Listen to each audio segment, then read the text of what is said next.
Bismillahirrahmanirrahim. Assalamualaikum warahmatullahi wabarakatuh. Alhamdulillahilladzi arsala rasulahu bil huda wa dinil haqq liyudhhirahu 'ala dini kullihi wa kafa billahi shahida. Asyhadu an la ilaha illallah wahdahu la syarika lah wa asyhadu anna Muhammadan abduhu wa rasuluh. Allahumma sholli ala sayyidina Muhammad wa ala ali sayyidina Muhammad. Faya ayyuhas shaimun ittaqullaha haqqa tuqatih wa la tamutunna illa wa antum muslimun. Qala Allah ta'ala fil Qur'anil Karim, a'udzu billahi minasyaitonir rajim. Bismillahirrahmanirrahim. Syahrul Ramadan alladzi unzila fihi al-Qur'an hudan lin-nas wa bayyinatin minal huda wal furqan. Wa qala Rasulullah sallallahu alaihi wasallam, man shoma ramadhana imanan wa ihtisaban ghufira lahu ma taqaddama min dhanbihi. Shadaqallahul adzim. Jamaah sidang salat Isya, tarawih, dan insyaallah nanti kita tutup dengan salat witir yang dimuliakan oleh Allah Subhanahu wa taala. Puji syukur atas nikmat Allah, salawat dan salam kita sanjungkan kepada baginda Nabi besar Muhammad sallallahu alaihi wasallam.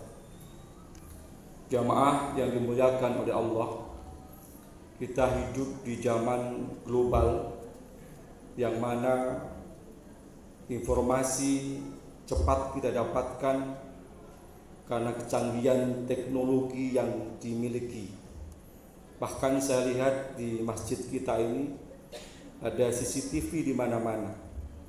Ini menandakan tentang arus globalisasi yang sampai kepada kita semuanya. Namun akibatnya dari dampak itu ada banyak masalah yang terjadi. Di antaranya adalah hidup yang mementingkan keduniawian, membanggakan akan pangkat derajatnya, dan keringnya jiwa spiritualitasnya.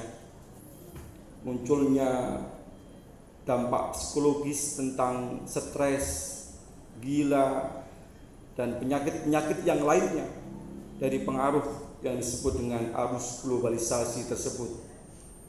Maka untuk menghadapi hal ini, perlulah kita untuk mendekatkan diri kita kepada Allah Subhanahu wa taala, yang mana sarana mendekatkan itu dengan melakukan yang disebut dengan tasawuf. Tasawuf itu sendiri adalah di mana perwujudan dari sikap ihsan. Ihsan itu kita tahu anta'budallaha ka'annaka tarahu fa ilam takun tarahu fa innahu yaraka. Kita beribadah kepada Allah Subhanahu wa taala seolah-olah kita melihat Allah. Jika kita tidak melihat Allah, maka yakinilah bahwa Allah itu melihat kepada kita. Itulah yang disebut dengan tasawuf. Salah satu metode yang digunakan untuk pendekatan diri kita yaitu yang disebut dengan juhud. Seperti dalam judul kali ini, bagaimana juhud bagi seorang muslim itu sendiri. Ada beberapa pemahaman sebagian orang yang salah. Juhud itu adalah meninggalkan kesenangan duniawi, hidup apa adanya, berpakaian compang-camping, mungkin rambut gondrong dan lain sebagainya. Pemahaman-pemahaman yang semacam ini adalah pemahaman yang salah. Maka marilah kita sama-sama kita awali dengan bagaimana tentang pengertian juhud itu sendiri. Ada ulama kita yang mendefinisikan tentang juhud itu, sebut saja ada Al-Junaidi Al-Baghdadi. Dia mengatakan bahwa juhud itu mengosongkan tangan kita dari kepemilikan dan mengosongkan hati kita dari keinginan. Berarti ketika kita mendapatkan rezeki, mendapatkan harta, harta itu bukan kita genggam saja, tetapi bagaimana harta itu kita nafkahkan di jalan Allah Subhanahu wa taala, yang berarti mengosongkan tangan kita. Kemudian menurut Hasan Al-Basri menyebutkan tentang konsep zuhud itu adalah waspadalah kita terhadap dunia ini, terhadap sentuhan dunia bagaikan sentuhannya ular yang berbisa. Ketika kita ini terlena terhadap sentuhannya, bisa menjadi orang yang celaka dan bahkan kita hancur dalam kehidupan dunia ini karena berpikir terhadap dunia. Lain halnya tentang pengertian zuhud menurut Abdul Qadir Al-Jailani menyatakan bahwa dunia itu adalah hijab untuk menuju akhirat, dan akhirat itu adalah hijab untuk menuju kita bertemu dengan Allah Subhanahu wa taala.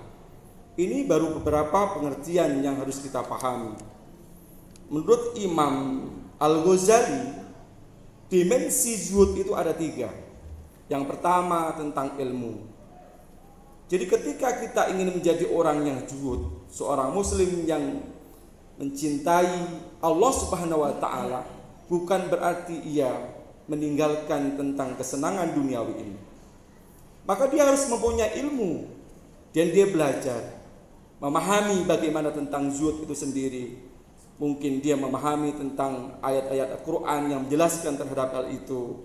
Misalkan dalam ayat Al-Quran disebutkan, A'udzubillahi minasyaitonirrajim, Bismillahirrahmanirrahim, wal akhiratu khairu wa abqa, dan akhirat itu lebih baik dan abadi. Jadi seseorang yang mau zuhud, dia harus mempunyai ilmunya.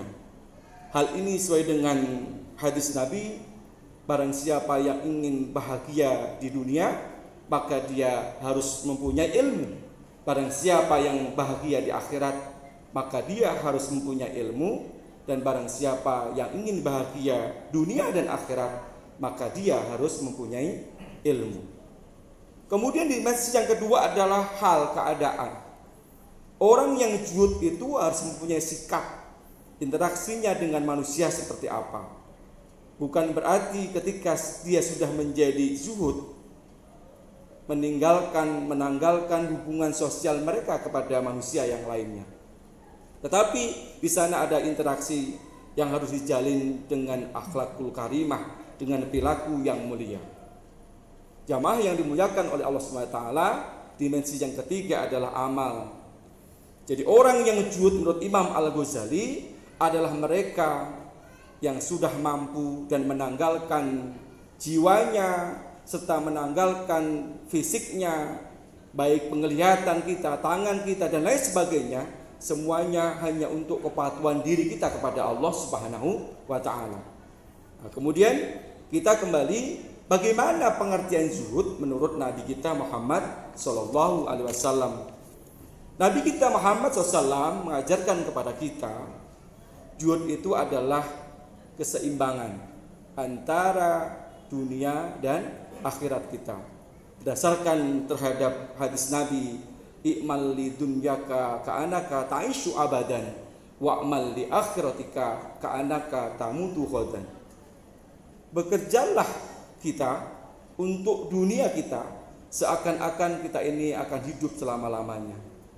Tapi jangan meninggalkan dan bekerjalah kita untuk akhirat kita seolah-olah kita itu akan mati esok. Itu yang diajarkan oleh Nabi kita Muhammad SAW. Jadi ketika dalam bulan puasa ini kita bekerja, ada yang kuliah, ada yang belajar, maka harus punya semangat etos kerja yang tinggi. Hal ini juga yang diperkuat di dalam ayat Al-Quran. A'udzubillahi minasyaitonirrajim, Bismillahirrahmanirrahim. Wabtaghi fima atakallahu daral akhirah wa la tansa nasibaka minad dunya wa ahsin kama ahsanallahu ilaik. Al-ayah. Di dalam ayat itu menjelaskan bahwa kita supaya mencari kebahagiaan di akhirat dan jangan lupa memperhatikan nasib kita di dunia. Di situ ayat Quran surat Al-Qasas ayat 77 tentang bagaimana konsep zuhud yang diajarkan oleh Nabi kita Muhammad Sallallahu Alaihi Wasallam. Jadi dari sana kita bisa memahami, ketika seseorang memahami juhud adalah meninggalkan kesenangan duniawi dengan kehidupan yang mohon maaf etos kerjanya yang rendah dan lain sebagainya, itu bukan seperti itu yang diajarkan oleh Nabi kita Muhammad SAW. Tadi adalah keseimbangan antara kehidupan dunia dan akhirat kita. Apa yang berdampak terhadap orang-orang yang juhud ini, diantaranya adalah sikap jiwanya yang tenang. Orang juhud itu jiwanya tenang. Ketenangan ini ditunjukkan misalkan berbicara tentang rezeki atau kekayaan. Dia memahami sejauh apapun rezeki ini, kalau memang Allah Subhanahu wa taala mentakdirkan terhadap hak kita, maka akan sampai kepada kita. Sedekat apapun rezeki itu, seperti dekatnya mulut kita ini atas dan bawah, kalau memang bukan hak kita, bukan takdir kita, maka tidak akan sampai. Itulah yang disebut dengan jiwa mutmainnah, hati yang tenang. Jadi apapun yang terjadi terhadap diri kita, keluarga kita, orang lain, maka ketenangan hati itulah yang harus kita miliki. Ayat Al-Quran menjelaskan hal ini. A'udzubillahi minasyaitonirrajim. Bismillahirrahmanirrahim. Ya ayyatuhan nafsul mutmainnah, irji'i ila rabbiki radiyatan mardiyah, fadkhuli fi ibadi wadkhuli jannati. Itulah jiwa yang tenang.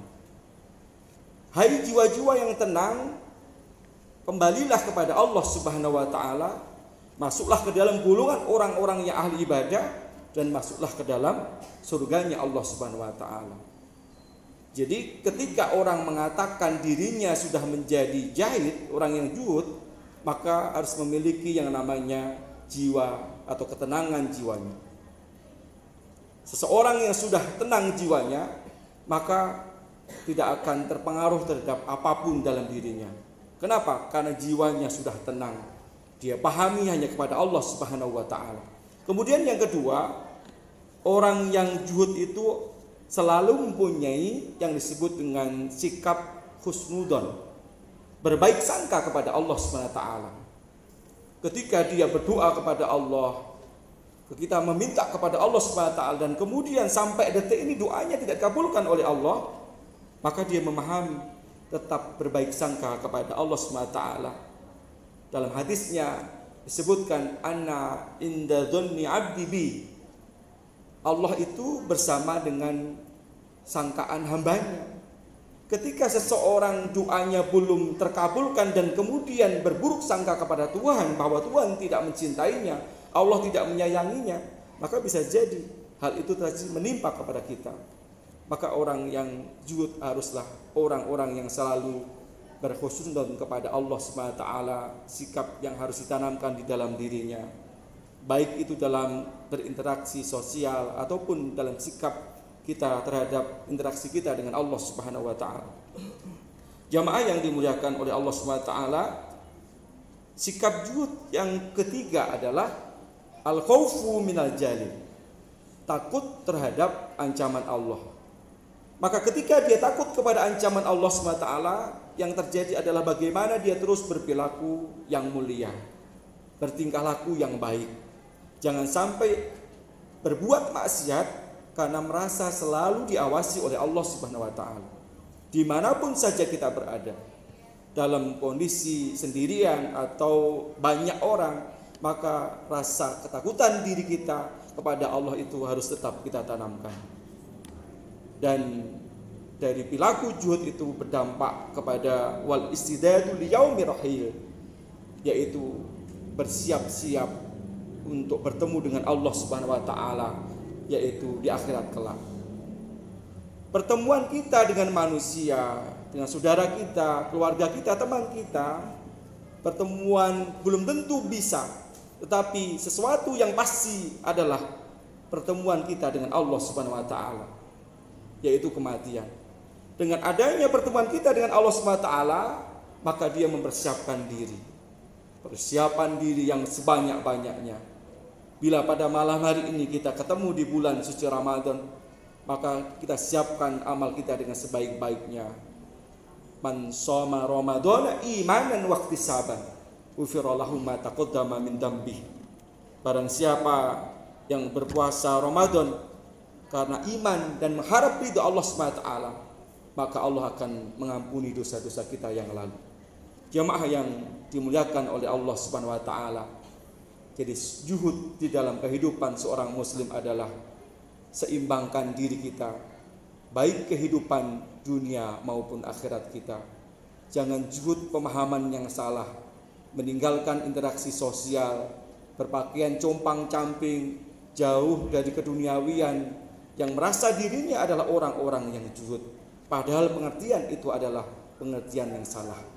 Jamaah yang dimuliakan oleh Allah Subhanahu wa taala, marilah kita sama-sama di bulan suci Ramadan ini untuk menjadi orang-orang yang zuhud dengan sebenarnya, seperti yang dicontohkan oleh Nabi kita Muhammad sallallahu alaihi wasallam. Dan semoga nanti kita diberikan oleh Allah umur yang panjang untuk ketaatan kita kepada Allah Subhanahu wa taala. Amin amin ya rabbal alamin. Kurang lebihnya mohon maaf. Billahi taufiq wal hidayah. Wassalamualaikum warahmatullahi wabarakatuh.